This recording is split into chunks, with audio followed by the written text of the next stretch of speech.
ପିଠା ତ ଆପଣମାନେ ଅନେକ ଥର ବନେଇ ଖାଇଥିବେ ଆଉ ବିଭିନ୍ନ ପ୍ରକାର ପିଠା ବନେଇ ଖାଇଥିବେ, କିନ୍ତୁ ଏଇଭଳି ନୂଆ ଶୈଳୀ ପିଠା କେବେ ବନେଇଛନ୍ତି? ଦେଖନ୍ତୁ କେତେ ସୁନ୍ଦର ବି ଦେଖାହେଉଛି ଆଉ କେତେ ସଫ୍ଟ ବି ଅଛି। ଯେମିତିକି ପାଟିରେ ଏଡ୍ କରୁ କରୁ ଇଏ ମିଳେଇଯିବ ଆଉ ଗୋଲାପ ଜାମୁନ ଖାଇଲା ଭଳି ଲାଗିବ। ଏଇ ପିଠା ରେସିପିରେ ଆପଣମାନେ ଦୁଇଟି ସ୍ୱାଦ ପାଇବେ, ପିଠାର ବି ସ୍ୱାଦ ପାଇବେ ଆଉ ମିଠାର ବି ସ୍ୱାଦ ପାଇବେ। ପୁରାପୁରି ନୂଆ ଶୈଳୀରେ ପ୍ରସ୍ତୁତ କରିବା ଆଉ ଘରର ବେସିକ୍ ସାମଗ୍ରୀରେ ହିଁ ଏଇ ରେସିପିଟି ଆମେ ପ୍ରସ୍ତୁତ କରିବା। ତ ଫୁଲ୍ ଭିଡ଼ିଓକୁ ୱାଚ୍ କରନ୍ତୁ, କେମିତି କ'ଣ ବନୁଛି ଜାଣିପାରିବେ। ଦେଖନ୍ତୁ କେତେ ସୁନ୍ଦର ବି ଦେଖାଯାଉଛି ଆଉ କେତେ ପୁରା ସଫ୍ଟ ବନିଛି ଆଉ ପୁରା ସେ ଚିନି ଶିରାକୁ ପୁରାପୁରି ଏବଜର୍ଭ କରିଛି। ବହୁତ ଜୁସି ବି ବନିଛି ଏଇ ମିଠା ରେସିପିଟି ବା ପିଠା ରେସିପିଟି। ତ ଆପଣମାନେ ଫୁଲ୍ ଭିଡ଼ିଓକୁ ୱାଚ୍ କରିକି ଯଦି ବନେଇବେ ତାହେଲେ ପରଫେକ୍ଟ ବନିବ। ତ ଆଜି ଆମେ ପ୍ରସ୍ତୁତ କରିବା ରାକ୍ଷୀ ପୂର୍ଣ୍ଣିମା ସ୍ପେଶାଲ ପିଠା ଆଉ ମିଠା ଦୁଇଟି ସ୍ୱାଦ ରେସିପି। ତ ଚାଲନ୍ତୁ ଲେଟ୍ ନ କରି ରେସିପିଟି ଆଜି ଆମେ ପ୍ରସ୍ତୁତ କରିବା। ନମସ୍କାର, ଜୟ ଜଗନ୍ନାଥ ପାଇଁ ଝିଲି କୁକିଂକୁ ଆପଣମାନଙ୍କୁ ଅନେକ ଅନେକ ସ୍ୱାଗତ। ତ ପ୍ରଥମେ ଆମେ କିଛି ନଡ଼ିଆ କୁର ନେବା। ତ ଏଠି ମୁଁ ଦେଖନ୍ତୁ ଗୋଟେ ଫ୍ରେଶ୍ ନଡ଼ିଆକୁ କୋରି ଦେଇଛି। ତ ଗୋଟେ ଏଠି ଜାର୍ରେ ଅଳ୍ପ ଟିକେ ମୁଁ ନେଇଛି, ସେଥିରେ ଖଜରା ଆଉ ଅଳ୍ପ ଟିକେ ସେଥିରେ ଏଡ୍ କରିଛି କାଜୁ। କାଜୁ ଖଜରା ଏଠି ପୁରାପୁରି ଅପସନାଲ୍ ଅଛି, ଆପଣମାନେ ଚାହିଁଲେ କେବଳ ନଡ଼ିଆରେ ବି ବନେଇ ପାରିବେ। କିନ୍ତୁ ଦେଖିବେ ଯାହା ବି ଡ୍ରାଇ ଫ୍ରୁଟ୍ ଯଦି ମିକ୍ସ କରିକି ବନେଇବେ, ଯାହା ବି ଆପଣଙ୍କ ପାଖରେ ଅଛି ମିକ୍ସ କରି ଯଦି ପୁରଟା ବନେଇବେ ନା ବହୁତ ସ୍ୱାଦିଷ୍ଟ ଲାଗେ ଖାଇବା ପାଇଁ। ତ ଆପଣମାନେ ଚାହିଁଲେ এই ସମୟରେ ଅମୁଲ ବି ଆଇରୁ 1 ରୁ 2 ଚାମଚ ଏଡ୍ କରିପାରିବେ, ନହେଲେ ଖୋଆ ବି ଏଡ୍ କରିପାରିବେ। ଅମୁଲ ଏଡ୍ କରିବା ଦ୍ୱାରା ଦେଖିବେ ଖୋଆର ଟେଷ୍ଟ ଆସିବ। ଆଗ ମିକ୍ସରରେ ଗ୍ରାଇଣ୍ଡିଙ୍ଗ କରିଦେବା। ଗୋଟେ ଖଦରା ପେଷ୍ଟ ବନେଇକିରି ଏଇଭଳି ପେଷ୍ଟ ହେବା ଦରକାର। ଆକୁ ଆମେ ବି ସାଇଡ଼ରେ ରଖିଦେବା। ତ ଏଇଠି ଦେଖନ୍ତୁ ମୁଁ ଗୋଟେ ବାଉଲ ନେଇଛି, ସେଇଥିରେ ଏଡ୍ କରିଦେବା ଆମେ 2 ଗିନା ପାଣି ଏଡ୍ କରିବା। ଆମେ ପ୍ରଥମେ ଚିନି ଶିରା ପ୍ରସ୍ତୁତ କରିକିରି ଆମେ ରେଡ଼ି କରିଦେବା। ତ ଏବେ ଆମେ ସେଇଥିରେ ଏଡ୍ କରିବା ଚିନି। ତ ଯେହେତୁ ମୁଁ ଏଠି 2 ଗିନା ପାଣି ଏଡ୍ କଲି, ତ ମୁଁ 1 ଗିନା ଚିନି ଏଡ୍ କରିଛି। ଆପଣମାନେ ଯେତିକି ପିଠା ବନେଇବାକୁ ଚାହିଁବେ ସେ ଅନୁସାରେ ଚିନି ଶିରା ଏଡ୍ କରିବେ। ଆଉ ଚାହିଁଲେ ଚିନି ଶିରାରେ ଆପଣମାନେ ଏଡ୍ କରିପାରିବେ ପିଠାକୁ, ନହେଲେ ଏମିତିରେ ବି ଖାଇବେ ନା ବହୁତ ସ୍ୱାଦିଷ୍ଟ ଲାଗିବ। ତ ଆପଣମାନଙ୍କ ପସନ୍ଦ ଅନୁସାରେ ଆପଣମାନେ ବନାନ୍ତୁ। ତ ପୁଣି ଦେଖନ୍ତୁ ଏଠି ଆମେ ଏଡ୍ କରିଦେବା ଅଳ୍ପ ଟିକେ ଅଳିଚକୁ ଏଡ୍ କରିବା। ଅଳିଚକୁ ଏଡ୍ କରି ପୁଣି ଥରେ ଟିକେ ଭଲସେ ମିକ୍ସ କରିଦେବା, ଆକୁ ଟିକେ ଫୁଟିବାକୁ ଦେବା। ତ ଦେଖନ୍ତୁ ଏଠି ଚିନି ଶିରାଟି ଆମର ବନିକି ରେଡ଼ି ହେଲା କି ନାହିଁ। ତ ଚାଲନ୍ତୁ ଏବେ ଚେକ୍ କରିବା। ତ ଗୋଟେ ଚାମଚରେ ଅଳ୍ପ ଟିକେ ଚିନି ଶିରା ନେବେ, ହାତ ସାହାଯ୍ୟରେ ଏଇଭଳି ଦେଖନ୍ତୁ ଆଙ୍ଗୁଠି ସାହାଯ୍ୟରେ ପୁରା ଆକୁ ଘଷିବେ। ତ ଯେମିତିକି ଆଙ୍ଗୁଠିରେ ଲଗେଇବେ ଯେମିତି ଆପଣମାନଙ୍କୁ ରିଫାଇନ୍ ଅଏଲ୍ ହାତକୁ ଲାଗୁଛି, ସେଇଭଳି ଯଦି ଲାଗିଲା ତ ଜାଣିଦେବେ ଯେ ଚିନି ଶିରାଟି ବନିକି ରେଡ଼ି ହେଇସାରିଛି। ତ ଯେମିତି ଆପଣମାନେ ଗୋଲାପ ଜାମୁନ ବନାଉଛନ୍ତି, ତ ଗୋଲାପ ଜାମୁନ ପାଇଁ ଯେଉଁ ଶିରା ଦରକାର ଏଇଥିରେ ବି ସେଇ ଶିରା ହିଁ ଦରକାର ଆଉ ବହୁତ ସ୍ୱାଦିଷ୍ଟ ବି ଲାଗିବ। କ'ଣ କେମିତି କରିବେ ବନେଇବେ ଆପଣମାନେ ଘରେ ଆକୁ। ତ ମୁଁ ଏଠି ରେସିପିଟି ଆପଣମାନଙ୍କୁ ସେୟାର କରିଛି। ତ ଫୁଲ୍ ଭିଡ଼ିଓକୁ ୱାଚ୍ କରିକି ଯଦି ବନେଇବେ ପରଫେକ୍ଟ ବନିକି ରେଡ଼ି ହେବ। ଆଉ ପ୍ରଥମ ଥର ବି ବନାଉଛନ୍ତି ନା ବହୁତ ସ୍ୱାଦିଷ୍ଟ ବନିବ। ତ ଦେଖନ୍ତୁ ଏଠି ଗୋଟେ କରେଇ ନେଇଛି ମୁଁ, ଏଠି 2 ଗିନା ଏଥିରେ କ୍ଷୀରକୁ ଏଡ୍ କରିବା। କ୍ଷୀରକୁ ଟିକେ ଆମେ ଫୁଟିବାକୁ ଦେବା। କ୍ଷୀର ଟିକେ ଫୁଟି ସାରିବା ପରେ ଅଳ୍ପ ଟିକେ ଆମେ ଦେଇଦେବା ସ୍ୱାଦ ଅନୁସାରେ ଲୁଣକୁ ଏଡ୍ କରିବା। ଯେକୌଣସି ପିଠା ହେଉ କିମ୍ବା ମିଠା ହେଉ ସେଥିରେ ଯଦି ଲୁଣ ଅଳ୍ପ ଟିକେ ଏଡ୍ କରିଦେବେ ତାହେଲେ ଦେଖିବେ ସ୍ୱାଦକୁ ସେ ବଢ଼େଇ ଦେଇଥାଏ। ତ ଏବେ ପୁଣି ଥରେ ଆକୁ ଆମେ ଭଲସେ ମିକ୍ସ କରିଦେବା। ଆଉ ଟିକେ ଟେଷ୍ଟକୁ ବଢ଼ାଇବା ପାଇଁ ଆମେ ଅଳ୍ପ ଟିକେ ସେଥିରେ ଏଡ୍ କରିଦେବା ଚିନି ଏଡ୍ କରିବା।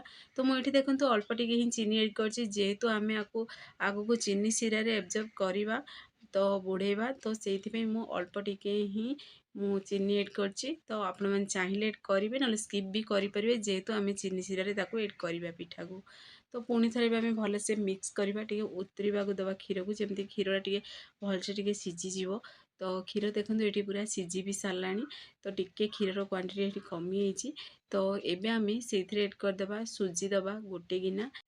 ଯେହେତୁ ଆମେ 2 ଗିନା ଦେଇଥିଲେ କ୍ଷୀର, ତ ସେଇ ହିସାବରେ ଆମେ 1 ଗିନା ଦେଇଦେବା ସୁଜି। ତ କ୍ଷୀର ବଦଳରେ ଆପଣମାନେ ପାଣିରେ ବି ବନେଇ ପାରିବେ ଏ ରେସିପିଟି। କିନ୍ତୁ ଯଦି ଟିକେ ଟେଷ୍ଟକୁ ବଢ଼ାଇବାକୁ ଚାହୁଁଛନ୍ତି, ଯେମିତିକି ଗୋଲାପ ଜାମୁନ ଖାଇଲା ବେଳେ ଯଦି ସ୍ୱାଦ ଆସିବ ମାନେ ଆଣିବାକୁ ଚାହୁଁଛନ୍ତି ଏ ପିଠାରେ, ତାହେଲେ ଆପଣମାନେ ଏଇଥିରେ ଏଡ୍ କରିପାରିବେ କ୍ଷୀରକୁ। ନହେଲେ କ୍ଷୀରକୁ ସ୍କିପ୍ ବି କରିକିରି ପାଣିରେ ବି ଯେମିତି ଆପଣମାନେ କାକରା ପିଠା ପାଇଁ ବନାଉଛନ୍ତି ସେଇଭଳି ପ୍ରୋସେସରେ ବି ବନେଇକି ରେଡ଼ି କରିପାରିବେ। ତ ଦେଖନ୍ତୁ ଡୋଟି ବନିକି ରେଡ଼ି ହେଇସାରିଛି। ଟିକେ ଆକୁ ଆମେ ଥଣ୍ଡା ହେବାକୁ ଦେବା। ଡୋଟା ଟିକେ ଥଣ୍ଡା ହେଇସାରିବା ପରେ ଆକୁ ଆମେ ପ୍ଲେଟ୍କୁ ବାହାର କରିଦେବା। ତ ଏଠି ଦେଖନ୍ତୁ ମୁଁ ପ୍ଲେଟ୍କୁ ବି ବାହାର କରିଦେଇଛି। ପାଣି ହାତ ହୁଅନ୍ତୁ କି ତେଲ ହାତ ହୁଅନ୍ତୁ, ଦେଖିବେ ହାତ ଯଦି ହେଇକିରି ପାଣି ହାତ କିମ୍ବା ତେଲ ହାତ ହେଇକି ଯଦି ଏ ସୁଜିଟାକୁ ଟିକେ ଯଦି ଆମେ ଚକଟିବା ତାହେଲେ ହାତରେ ବିଲକୁଲ ବି ଲାଗିବନି। ଆଉ ଟିକେ ଦେଖନ୍ତୁ ଏଠି ହାତର ପୁରା ବ୍ୟାକ୍ ସାଇଡ଼୍ରେ ଯଦି ଆକୁ ଭଲସେ ଯେମିତିକି ଆପଣମାନେ ରସଗୋଲା ପାଇଁ ହଉ କି ଗୋଲାପ ଜାମୁନ ପାଇଁ ହଉ ଛେନାକୁ ଯେମିତି ଚକୁଟୁଛନ୍ତି ସେଇଭଳି ଭାବରେ ଚକୁଟିକି ପୁରା ଆକୁ ସଫ୍ଟ ବନେଇବେ। ଦେଖିବେ ଇଏ ଯେତେ ପୁରା ସଫ୍ଟ ବନିବ ଚକୁଟିକିରି ତ ସେତେ ବଢ଼ିଆ ଟେଷ୍ଟ ଆସେ ଏଇ ରେସିପିଟି।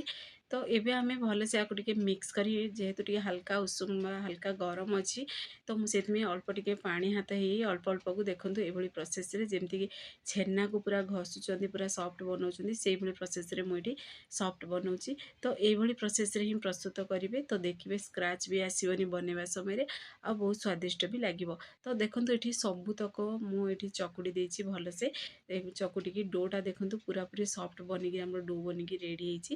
ତ ପୁଣି ଥରେ ଟିକେ ଭଲସେ ଆକୁ ମିକ୍ସ କରି ସବୁତକୁ ଭଲସେ ଟିକେ ଚକୁଡ଼ି ଦେବା।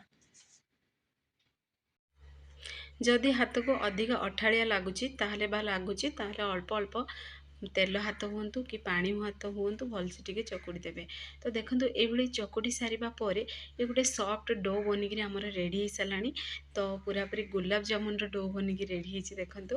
ଆଉ ବହୁତ ସ୍ୱାଦିଷ୍ଟ ବି ଥିଲା। ଏଇ ମିଠା ରେସିପି ବା ପିଠା ରେସିପିଟି ଆପଣମାନେ ଘରେ ନିଶ୍ଚୟ ଟ୍ରାଏ କରନ୍ତୁ। ଦେଖିବେ ଗୋଟେ ଗିନା ସୁଜିରେ ଆପଣମାନେ ବହୁତ ସାରା ବନେଇକି ରେଡ଼ି କରିପାରିବେ ଏଠି ପିଠା। ତ କେତେ ସାରା ଦେଖନ୍ତୁ ଏଠି ଗୋଟେ ବଡ଼ ଡୋ ବନିକି ରେଡ଼ି ହେଇଛି। ଏଠି ଗୋଟେ ମୁଁ ପ୍ଲେଟ୍ ନେଇଛି ବା ଥାଳି ନେଇଛି। ଅଳ୍ପ ଟିକେ ଆମେ ତେଲ ହାତ ହେଇଯିବ ସେଇ ପ୍ଲେଟ୍ ଉପରେ ଟିକେ ଗ୍ରୀସ୍ କରିଦେବା। ଆପଣମାନେ ଚାହିଁଲେ ବେଲଣା ପେଡ଼ି ବାଡ଼ି ନେଇକରି ବି ଆପଣମାନେ ବନେଇ ପାରିବେ। ତ ଅଳ୍ପ ଟିକେ ସେଇଥିରୁ ଆମେ ପୋଷଣ ନେବା, ନେଇକି ତାକୁ ଟିକେ ଭଲସେ ଟିକେ ପୁଣି ଥରେ ଟିକେ ଚକୁଡ଼ିକିରି ତାକୁ ଏଇଭଳି ଗୋଲାକାର ସେପ୍ ଦେଇଦେବା। ଦେଇକିରି ପୁଣି ଥରେ ଆମେ ତାକୁ ବେଲଣା ବାଡ଼ି ସାହାଯ୍ୟରେ ଟିକେ ବେଲି ଦେବା। ତ ଦେଖନ୍ତୁ ଏଇଭଳି ପ୍ରୋସେସରେ ଟିକେ ବେଲି ଦେବେ। ଅଧିକା ବହଳିଆ ରଖିବେନି, ଟିକେ ରୁଟିରୁ ଟିକେ ଆଉ ଟିକେ ମୋଟା ରହିବା ଦରକାର। ଅଧିକା ଯଦି ବହଳିଆ ରଖିବେ ଦେଖିବେ ବହୁତ ମାନେ ବହଳିଆ ରହିବ, ଖାଇବାକୁ ଏତେ ସ୍ୱାଦିଷ୍ଟ ଲାଗିବନି। ଆଉ ପୁରଟା ବି ଆମେ ଯେହେତୁ ସେଥିରେ ଏଡ଼୍ କରିବା ବା ପୁରଟା ବି ଦେବା ଆମେ, ତ ଦେଖିବେ ଅଧିକା ସୁଜି ସୁଜି ଲାଗିବ, ଖାଇବାକୁ ଏତେ ସ୍ୱାଦିଷ୍ଟ ଲାଗିବନି।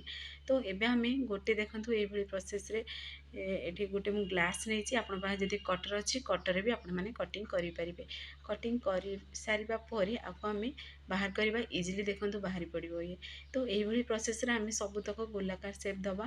ଦେଇ ସାରିବା ପରେ ଆମେ କ'ଣ କରିବା, ସେଇଥିରେ ଏଡ଼୍ କରିଦେବା ଆମେ ଯେଉଁ ବନେଇକି ରଖିଥିଲେ ପ୍ରଥମରୁ ହିଁ ପୁରଟା, ସେ ପୁରକୁ ଏଡ଼୍ କରିବେ। ଏଠି ଛେନା ପୁର ବି ଆପଣମାନେ ଦେଇପାରିବେ, ନଡ଼ିଆକୁ ସ୍କିପ୍ କରିକିରି ଛେନା ପୁର ଦେଇପାରିବେ, ଖୋଆ ପୁର ଦେଇପାରିବେ, ଡ୍ରାଇ ଫ୍ରୁଟ୍ର ବି ପୁର ଦେଇପାରିବେ। ଡ୍ରାଇ ଫ୍ରୁଟ୍ ଛୋଟ ଛୋଟ ପିସେସ୍ରେ କଟିଂ କରିକି ଅଳ୍ପ ଟିକେ ଅମୁଲ ଏଡ଼୍ କରିଦେବେ, 1ରୁ 2 ଚାମଚ ଭଲସେ ମିକ୍ସ କରିବି ପୁରଟି ବନେଇକି ଦେଇପାରିବେ। ତ ଏବେ ଦେଖନ୍ତୁ ଏଇଭଳି ପ୍ରୋସେସରେ ଟିକେ ଆମେ ଫୋଲ୍ଡିଂ କରିଦେବା। ତ ଏଇଭଳି ପ୍ରୋସେସରେ ବନେଇବା ଦ୍ୱାରା କ'ଣ ଇଜିଲି ବନିଯିବ। ଆପଣମାନଙ୍କୁ ଯେମିତି ପସନ୍ଦ ସେ ଅନୁସାରେ ଡିଜାଇନ୍ ଦେଇପାରିବେ। ଆଉ ଦେଖନ୍ତୁ ପୁରା ପେକ୍ କରିବେ, ନହେଲେ ଦେଖିବେ ଛାଣିବା ସମୟରେ ଖୋଲିଯିବ। ପେକ୍ କରିଥିବା ଦେଖନ୍ତୁ ଏଇଭଳି ଖୋଲିଯିବ ମାନେ ତାକୁ ଖାଇବାକୁ ଏତେ ସ୍ୱାଦିଷ୍ଟ ଲାଗିବନି। ଆଉ ତେଲ ଗୁଡ଼ା ବି ଦେଖନ୍ତୁ ସେ ପୁର ଭିତରେ ପଶିଯିବ, ଏତେ ସ୍ୱାଦିଷ୍ଟ ଲାଗିବନି। ତ ସେଥିପ୍ରତି ଟିକେ ଧ୍ୟାନ ଦେବେ। ତ ପୁଣି ଥରେ ଚାଲନ୍ତୁ ଆଉ ଗୋଟେ ବି ଆପଣମାନଙ୍କୁ ବନେଇକି ମୁଁ ଦେଖେଇ ଦେଉଛି। ଦେଖନ୍ତୁ ସେମ୍ ପ୍ରୋସେସରେ ଟିକେ ବେଲି ଦେବେ। ବେଲି ସାରିବା ପରେ ଟିକେ ମୁଁ ବଡ଼ ଆକାରରେ ଟିକେ ବେଲି ଦେଲି। ବେଲି ଦେବା ମାନେ କ'ଣ ହେବ ନା 3ରୁ 4 ପିସ୍ ଆମେ ଗୋଲାକାର ସେପ୍ ତାକୁ କଟିଂ ଦେଇପାରିବା। ତ ସେଇଥିପାଇଁ ମୁଁ ଟିକେ ବଡ଼ ଆକୃତିରେ ଟିକେ ବେଲି ଦେଇଛି, ଟିକେ ଅଧିକ ପୋଷଣ ନେଇକିରି। ତ ଏଇଭଳି ପ୍ରୋସେସରେ ବି ଆପଣମାନେ ବନେଇ ପାରିବେ, ମାନେ ଗୋଟେ ଥରେ ସବୁ ବେଲି ଦେବେ ସେଇଥିରୁ ବି କଟିଂ କରିପାରିବେ। ପୁଣି ଥରେ ଦେଖନ୍ତୁ ଆମେ ସେଇଥିରେ ପୁରକୁ ଭରିଦେବା। ପୁରକୁ ଭରି ସାରିବା ପରେ ପୁଣି ଥରେ ଏଇଭଳି ପ୍ରୋସେସରେ ଆମେ ପେକ୍ କରିଦେବା। ପେକ୍ କରିବା ଭଲସେ, ଆଉ ଚାହିଁଲେ ଡିଜାଇନ୍ ବି ଦେଇପାରିବେ ଆପଣମାନଙ୍କ ପସନ୍ଦ ଅନୁସାରେ। ତ ମୁଁ ଏଇଠି ଗୋଟେ କଣ୍ଟା ଚାମଚ ବା ଫୋକ୍ ଗୋଟେ ନେଇକିରି ଟିକେ ଡିଜାଇନ୍ ଦେଇଥିଲି, ଯେମିତିକି ସୁନ୍ଦର ଲାଗିବ ଦେଖିବା ପାଇଁ। ଆଉ ଖାଇବା ବି ଦେଖିବେ ଏମିତି ଡିଜାଇନ୍ ଦେବା ଦ୍ୱାରା କ'ଣ ହେବ ନା ଚାରି ସାଇଡ଼୍ ଗୁଡ଼ା ପୁରା ଟିକେ କ୍ରିପ୍ସି ରହିବ, ତ ଖାଇବାକୁ ବି ଟେଷ୍ଟି ଲାଗିବ। ତ ସୁନ୍ଦର ବି ଦେଖା ହେଉଥିଲା ଆଉ ଖାଇବାକୁ ବି ବହୁତ ସ୍ୱାଦିଷ୍ଟ ଥିଲା। ତ ଆପଣମାନେ ବି ଘରେ ଏଇ ତରିକାରେ ନିଶ୍ଚୟ ଟ୍ରାଏ କରନ୍ତୁ, ଦେଖିବେ ସମସ୍ତେ ପସନ୍ଦ କରିବେ। ଏଇ ନୂଆ ଶୈଳୀ ପିଠାଟି ଆପଣମାନଙ୍କୁ କେମିତି ଲାଗିଲା ମୋତେ ନିଶ୍ଚୟ କମେଣ୍ଟ ମାଧ୍ୟମରେ ଜଣାନ୍ତୁ। ଆଉ ଫୁଲ୍ ଭିଡ଼ିଓକୁ ୱାଚ୍ କରିକି ବନାନ୍ତୁ, ଦେଖିବେ ପ୍ରଥମ ଥର ବି ଯଦି ବନାଉଛନ୍ତି ନା ସେ ଦେଖିବେ ପରଫେକ୍ଟ ବନିକି ରେଡ଼ି ହେବ।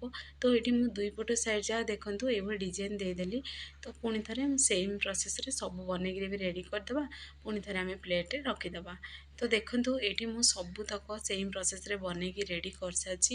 ତ ଆପଣମାନେ ଚାହିଁଲେ ଆକୁ ଯେମିତି ମଣ୍ଡା ପିଠାକୁ ଆମେ ଷ୍ଟିମ୍ ଦେଇକି ସିଝାଉଛନ୍ତି ସେଇଭଳି ବି ସିଝେଇକିରି ବି ଖାଇବେ ନା, ବହୁତ ସ୍ୱାଦିଷ୍ଟ ଲାଗେ।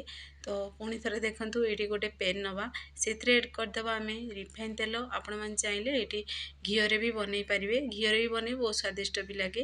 କାହିଁକି ନା ଏଥିରେ ଯେହେତୁ ମିଠାରେ ବି ସ୍ୱାଦ ଆସିବ, ତ ସେଥିପାଇଁ ଘିଅରେ ବି ବନେଇ ବହୁତ ସ୍ୱାଦିଷ୍ଟ ଲାଗିବ। तो यही समय गैस आंच पूरा मीडियम फ्लेम में रखिए। मीडियम टू हाई फ्लेम में रखिकी यही प्रोसेस रे प्रस्तुत करेंगे पिठा। आम से सबुतक पिठा को एड करदे। एड करी गोटे साइड टी आम फ्राए है पर्यंत अपेक्षा करवा। जेहेतु आम पिठा को ये किसी भी सिझेवा दरकार नहीं, कहीं जेहेतु सुजी डोटा आम पूरा माने बन दे केवल क्रिप्सी हवा दरकार। तो एबे आम गोटे साइड टी सिझिला कि नहीं चेक करवा। चलतु उल्टेकिरी तो देखो ये गोटे चामच साहाଯ୍य में उल्टूची। तो सिझिला पर टिके उल्टेबे ना देखिए सी भांगार भी संभावना आज से भितर पिठा। तो पुणी थे आम उल्टेदेवा गोटे साइड टी हल्का फ्राए हो सारा पर यही प्रोसेस रे घरे तैयारी करंतु। देखिए समस्ते पसंद करेंगे।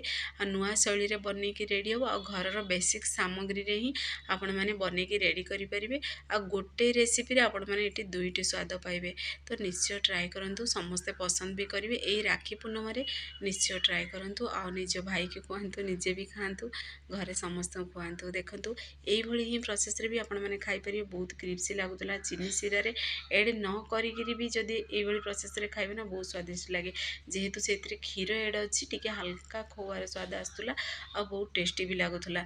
तो मुझे जेहेतु आपण मानक पिठा मिठा दुईटी स्वाद सेयार करछि रेसिपीटी, से मुझे एड कली चीनी सीरा। आ नुआ शैली जेहेतु आम प्रस्तुत कर चीनी सीरा आम एड करदे। आमती कि चीनी सीरा पूरा सी एब्जर्व कर से पर्यंत आपको आम रखा। देखो आ गोटे स्टेप भी बनिकी आम रेडी हो सारा।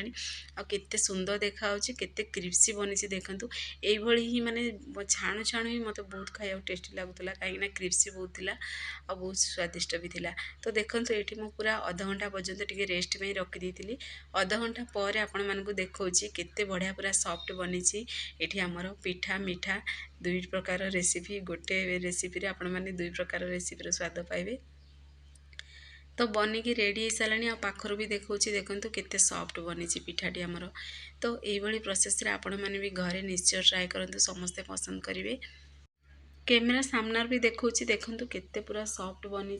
तो ये गोटे प्लेट को भी बाहर करदेवी। देखु पूरा पूरा यूनिक शैली रे बनिकी आम रेडी हो सारी। फ्रेंड्स आपड़ी भिडियोटी मोर पसंद आसो सांग मान सेयार करूँ, लाइक करूँ।